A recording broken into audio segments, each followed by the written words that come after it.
Loving to camp, I was excited. You see, I was on a mission. I was going to convert my wife to a love of camping, and it seemed to be working. Now, a little earlier in the evening, I had said, "All right, let's go camping." And my children said, "Yes, yay!" But my wife said, "Oh, all right." Now, she was not quite as excited as my children were because she had been on some of our camping trips before they were born. One time we got sunburned and we had to sleep on ground so hard that it bent our tent stakes. And sleeping on the ground was the least favorite part of camping for her. But I was on a mission to convert her to a love of camping. So we got in our truck and we headed toward the hills of North Georgia. And we found a beautiful spot. We came down a mountainside, and then there was a little level area, and that's where we pitched our tent. And not too far in the distance from the tent was the sounds of a little bubbling brook coming our way. And I knew that later on that night that little bubbling brook would lull us to sleep. Then on down the hillside, the mountain turned into a nice grassy area. Beautiful picture. Now, I had positioned my wife in a lawn chair, and we'd got a campsite that had electricity, so I had an electric fan blowing on her. And then I prepared a gourmet meal of hot dogs. And then it was time to go to bed. The sun had gone down. We were in the tent, and I had brought a full-size mattress so my wife would not have to sleep on the ground. I looked over at my 4 children, and they ranged in age from 2 to 8 years old at that time, and they were all curled up on their sleeping bags or in their sleeping bags, and things were going well. I was excited. And then I heard splat, and then splat, splat, splat, and it was starting to rain. Then I spied something, a little tiny hole in the ceiling of the tent, and water was making its way through it. It was just bulging as I first looked at it. Then the surface tension broke, and the bulge broke, and water dripped down right on my wife. And I thought, oh no, this is not good. Then I saw water coming through the hole again, and I reached up and I tried an old trick.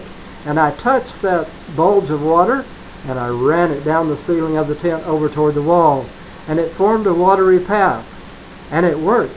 Water was coming through the hole, and it was going down the ceiling, and it was dripping down the wall. And that was great for about a minute. And then a few inches away from the wall, water started to drip from my path, and some of it continued onto the wall. And then a few inches away from that, water started to drip on the path again. And then we had about 5 or 6 streams of water dripping down that path. And then I looked around and I saw there were other holes in the tent, and it was starting to drip all around inside, and the children were beginning to curl up in positions where they would be least wet. And that little bubbling brook that I had heard and I was so excited about earlier was beginning to swell, because you see, I could hear thunder in the distance, and lightning was flashing. Fortunately not close to us, but it was raining harder and harder, and I could just see us being whisked down the hillside in that raging river. And about 2 o'clock in the morning, I heard the truck door slam, and I saw that my wife was no longer in the tent.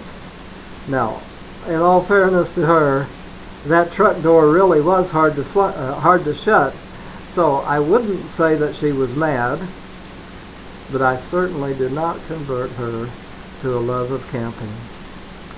How many of you have ever been camping?